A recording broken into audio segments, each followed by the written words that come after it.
So very good afternoon to all of you. Myself, Mila Das, today's resource person for this very topic, developing scientific temperament. So today, this topic is we all used to go through this in our daily life, but we might not aware about it. We are doing it, but we don't know it knowing it. Sometimes we do it unknowingly. Now let's understand this elaborately that how it helps or how the scientific temperament is required. So before proceeding to this topic, I would like to thank our Honorable Principal Father, Tomia Funjay Stokno, Vice Principal Father, Tadius Ketata, for providing me the opportunity to conduct today's in-house training session.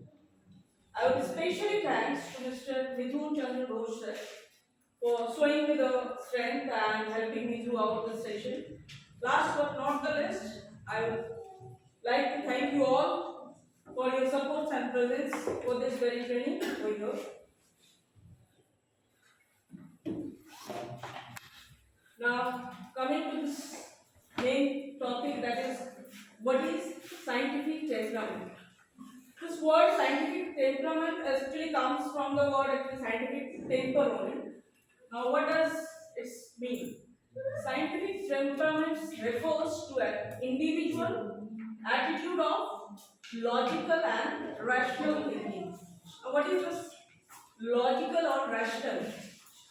Like the previous in-house training session of Ms. Musa, that is decision making skill in adolescence. She has already said about decisions. So same thing you can relate here. That is logical or rational thinking is like in our daily day-to-day life. Also, we need every time we need to make some decisions. So what are the pros and cons? What if I do like this, and what if I do like this? So basically, when our attitude becomes like scientific, then we become more able to do more logical or more rational thinking. Now, there is one more point. An individual is considered to have scientific temper if he or she employs a scientific method of decision making in everyday life.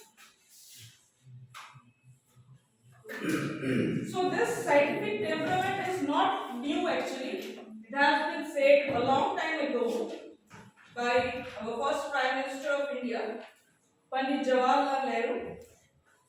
So what he has said, he has written in his book, you might know that, the Discovery of India. This is a book written by Pandit Jawaharlal Nehru a long time ago, and on that it has been written that it is a way of life. Scientific temper is a way of life, an individual and the social process of thinking and acting which uses a scientific method. So scientific method, basically it involves scientific methods. Now what does scientific method? Scientific methods basically includes, first of all, questioning. Whenever we are facing any problem, there should be some questioning. Like already said, WH questions, why, what, how, and other things comes in our mind. Then we try to observe those things, and always we must check with the realistic, physical realistic. Then we do the testing. We make hypothesis. Hypothesis means that is the idea of something which is not yet scientifically proved, but some idea has been made. We do this type of thing. This is in our psychology itself. Then we do the analyzing, and then actually when we get that evidence or the proof, then we communicate. If a person is having a scientific attitude, and after coming to evidence or the proof, then only he or she communicates. Okay. So it has been said a long time ago by our Prime Minister that time, Pandit Jawaharlal Nehru. Okay.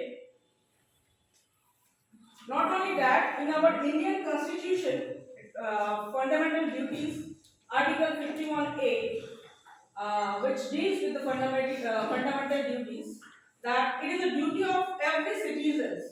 Do you think that everyone of having a scientific attitude? I don't think so. Because still, according to the survey that has been made in 2001, that with the population of over 1.34 billion, of which 41% are below the age of 18 years. It is according to the 2001 census data. Okay, it is very important that parents and educators teach children the concept of decision making based on a scientific approach. Now, what is written here, you can see that it is the scientific temperament or scientific temper that helps in developing secularism. Now, what is secularism? Which is not biased, or we can say it is not based on any religion.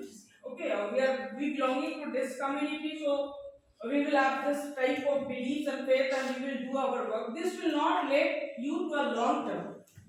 Whenever we deal with any problem in a scientific way, we focus on the process. We don't know what will be the ultimate result. We keep on checking, keep on correcting ourselves, keep on analyzing the data.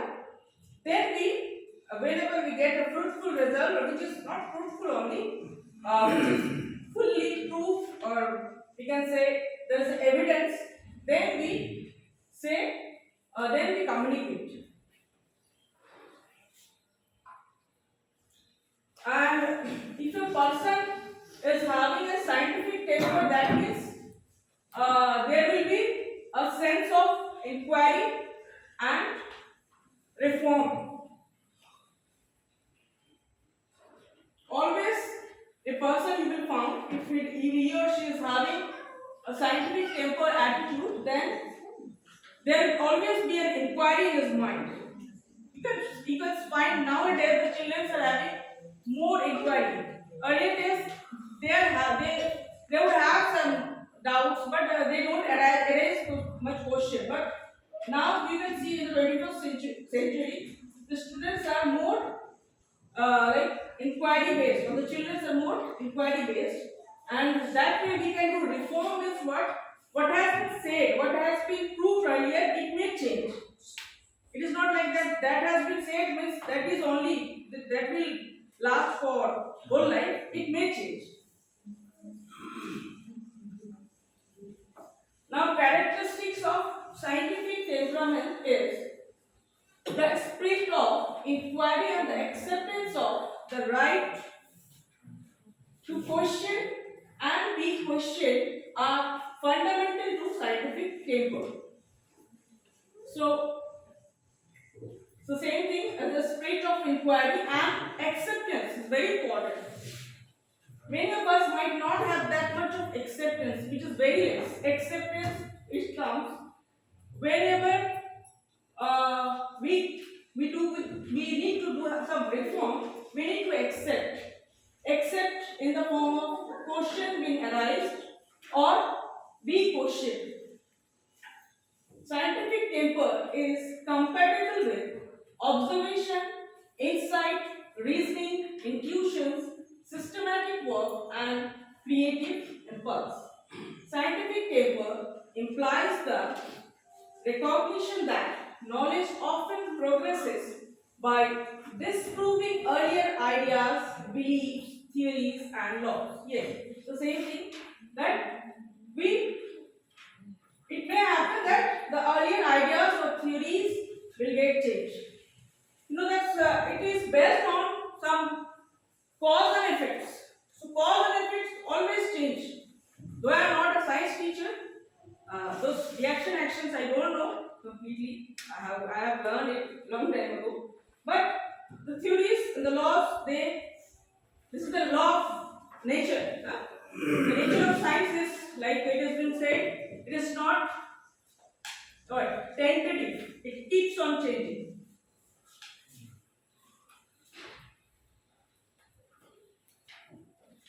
Now, what is the application? Why we need this? In our today's world, here are a few points being said. So, bringing forth, first, very important thing. If a change first needs to be done, it is done from within, and most importantly, yes, your family matters, and then your society where you live, that is free of superstitious beliefs and rational practices. Yes, very very important point because still we are educated, but this superstitious beliefs are still there, which needs to be eradicated within us or within our country or within the world. So that is why this you may have seen here. This picture has been given. This you can see scientific development. This whole world is looking with a new light, a new knowledge. This has been given by Miss Catherine in his Education for Peace. So whenever there is peace, this all things are like almost related. That's why. So a new knowledge or a new idea that will actually enlighten the whole world. Developing nations in all the spheres, like political, economic, and social. Yes, politically, economically, and socially we need to develop. Promoting tolerance, very very important point. Tolerance. We all human beings have certain limit. After that, we cannot accept it or we cannot change. That is also a fact. It is not like that we keep on changing. That doesn't work. We have certain threshold values. After that, we cannot change. That is also a truth. We need to accept it from our heart. So, promoting tolerance among people for differing thoughts and ideas. Importance of scientific temper in our daily lives. So here, whatever I am saying about what is the why part? Why Miss Ila is saying so much point about scientific temper. So here are some points: self-learning and self-effort. Yes, the time has came that yes, it was there as well, earlier as well, but now there is no option. We have to learn. We have to keep our optimum effort, and we have to make change. We have to correct. Then only we can proceed through the scientific process. Believe facts based on evidence, not just superstitious way. Okay, somebody has said something has worked for him. It is not like that it will work for me. I have to check on based on my thought process, based on my circumstances. Okay, to arouse curiosity. Yes. If the things is working, okay, the things are working for me, I don't need to make any change. Why I will change? I'm happy with an army. My all works are going on very nicely. But at some point of time, if you want to grow, if you want to excel, then you need to have this very skill, that is curiosity. You need to have. You need to have that hunger, that trust within you, that will like motivate you throughout your life to to go through this scientific temperament process. Helps to develop cognitive skill. Yes, very important for our brain development. Affecting skills and psychomotor skills. Okay, helps to acquire new knowledge and helps in disciplining of mind and have a rational attitude. Again, this is a wide part. Last one I told about throughout the world, and this is basically for our country, because we know India is a country. It's a rich in culture and is a traditional society where in production and development is based on tradition, experience, trial and error, and it is a dynamic society in which the benefits of technology is freely available. Yes, it is freely available to the entire nation of society. Not only that, scientific tempers loosens the bond of dogmatism. Dogmatism is like when a person becomes arrogant on his point of view, is like keep on ascertaining on the fact that this is positive, this is the truth. So he become arrogant. We don't need to be arrogant. If you need to have a scientific temper, we have to listen to others as well and keep on changing, keep on verifying, keep on correcting. To develop scientific temper is one of the fundamental duties of Indian citizens, and yes, it is one of the fundamental duties according to the Constitution of India.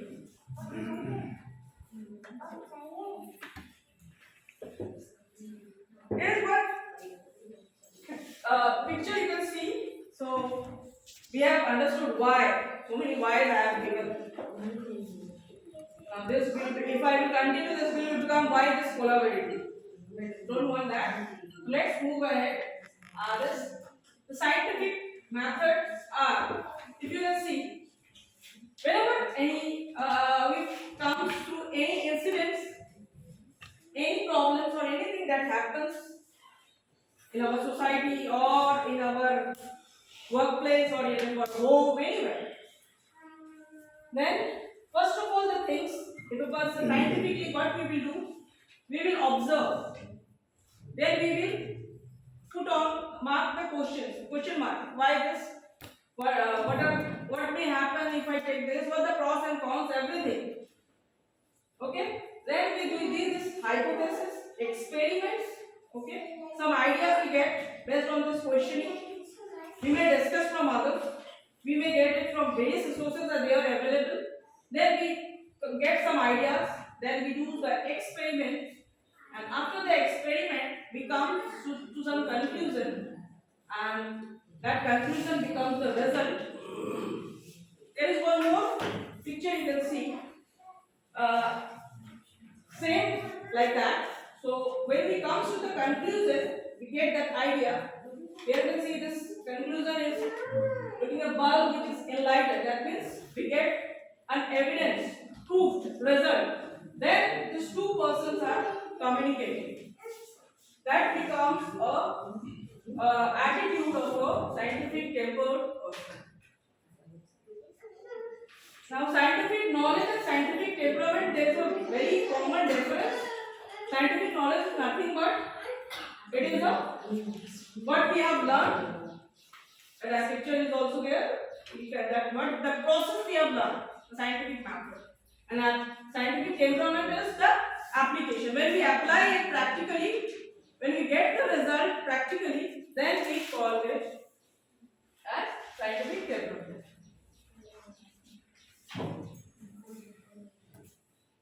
So,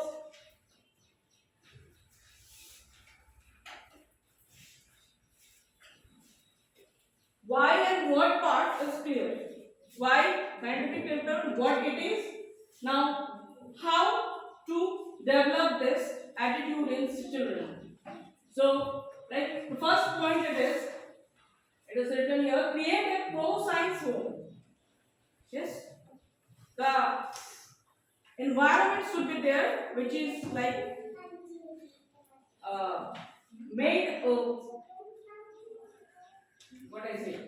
Can I say that it is like based on some always on this scientific methods approach. Develop critical thinking skills, support their experiment and opportunity to apply what they learn. Create a pro-science home again. Encourage students to ask questions. Allow them to seek out answer on their own. Guide and so the children, it is talking about the children, how we can make them scientific tempered children or scientific tempered attitude children. So allow them. These are the now this is the age of technology, na? So if you will not do this, there now a time has come. I can see in my home as well. So students always keep on asking this so many questions. Why this? ऐसा क्यों हुआ? Why this has happened? How this has happened? How we can solve this? So we can make our home a pro-science home. So how we can do this? Just guide and direct them to reliable sources of reference like dictionary or encyclopedia. Let the TV. So TV, so they used to see for entertainment, but for scientific programs, we can use them. Develop critical thinking skills. Give the children liberty to doubt the well-established ideas. Let them use their reasoning and ask themselves, like, is there a way to prove this? Now teach them inductive reasoning. Now what is inductive reasoning? If I say inductive reasoning, that from a specific specific theory, when we come to a generalized form, then we call it as the inductive reasoning. There is two things. One is inductive, one is deductive. So we must be a generalized view to provide them with the knowledge, but allow them to marvel at the mysteries that are yet to be solved. Now there are few more points. Suppose their experiments.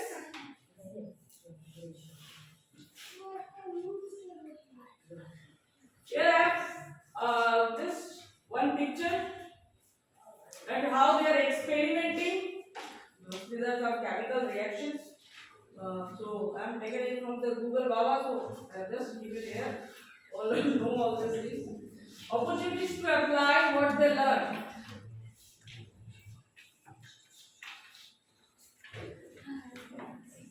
Take knowledge out of their textbooks into the world around them. When it comes to academics, ask them questions that cannot be obtained directly from the textbooks. Yes. So not only from the textbooks we get the knowledge, throughout our environment, whatever we are seeing, observing, from there we can get that scientific temporal attitude. Encourage her to give examples of real life applications while explaining the concept. Whenever you can take my example, whenever I teach the computer subjects, I always relate everything with the real life objects, because it becomes easy for them to understand. Because we know computer is like a what? Human has made a computer. Computer has no intelligence of its own. But when we relate them to real life objects, it becomes easy for them to understand. Otherwise, it requires a huge and quite hard, I would say, that thought process to understand how this CPU works, or how we can say this input is given, then we are getting this output. This is a very simple example. So real life, whenever, not just in computer, I would say every subject, when we relate to this real life object, then it becomes much more interesting for them to understand and much more easier for us to convey the information. Now, what are the barriers? We have understood what, why, how, everything is clear. They are very important. Why, what, and how. Very, very important. So, barriers for scientific tempers are family. Yes, if your family is not that much educated, or they are not whatever points I have said, the characteristics. Lack of education, influences of peer group, superstitious belief, and cultural practices. And how we can implement educational implication of this. Educational implications are like curriculum through library work, co-curricular activity, and obviously science club activity. Lastly, the conclusion part. So, it was a lengthy. The scientific temperament is what? It helps in removing the superstitious belief and help people to change their attitude, the way of thinking in different concepts, and help them to lead a yes, our life becomes a systematic, not just confused what to do, what to not. Huh?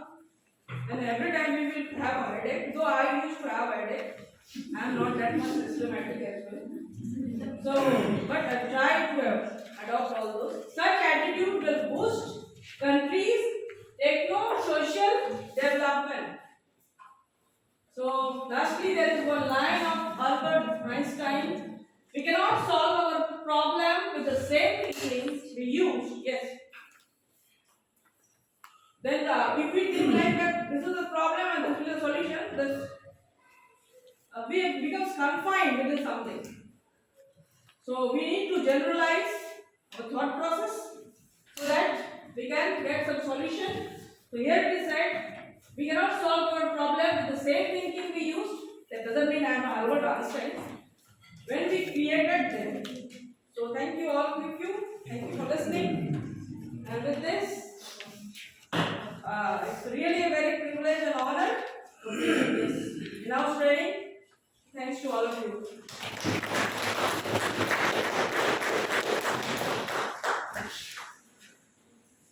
So, dear teachers, today's topics were very interesting. The understanding gender and their relationship. Mr. With us this topic, and he tried to explain it very well in detail, and also he explained it in the context of curriculum, socialization, governmental and non-governmental organization, and also explained about the characteristics of gender. And also he focused both are important. Male and female both are important. Girls and boys all are important. So now all the opportunities are given to both.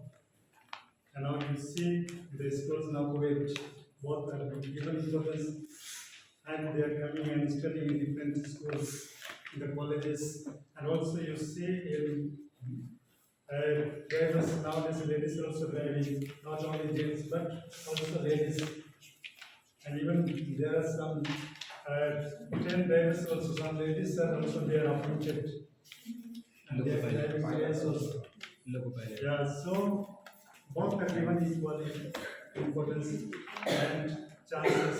Now you see in politics, so many ladies are also there as CM and Prime Minister. So like that, now, and we look the some qualities of male and female. We have a good example like patience and tolerance. This is very important to have it, because now that's why there are some people who do not tolerate, and after 1 year they started hitting, beating students, and that's why now FOXO is made. I think you know this FOXO that was made in the year 2012, and now we have to control our anger, because if you don't have patience or tolerance, so once you beat students, if they get wounded, hurt, so they may go and fail the case. So many teachers are arrested, taken into jail. They are imprisoned because of this lack of patience and tolerance. And he has explained very nicely, and it was a very interesting topic, and he explained it in detail. So let us give him big congratulations. And also, second topic, developing scientific temperament. Ms. Ila took this topic and she tried to explain it in detail, and it was very good. I think all of you have and so many points she highlighted, like characteristics of scientific temperament, application of scientific temper in today's world, importance of scientific temper in our daily lives, need to scientific temper in India, incredible tips to develop scientific temper in children. And there are so many points she highlighted and explained it very in detail. So, on behalf of all the teachers, I thank you very much. And one more is there now to moderate the last in-house training program.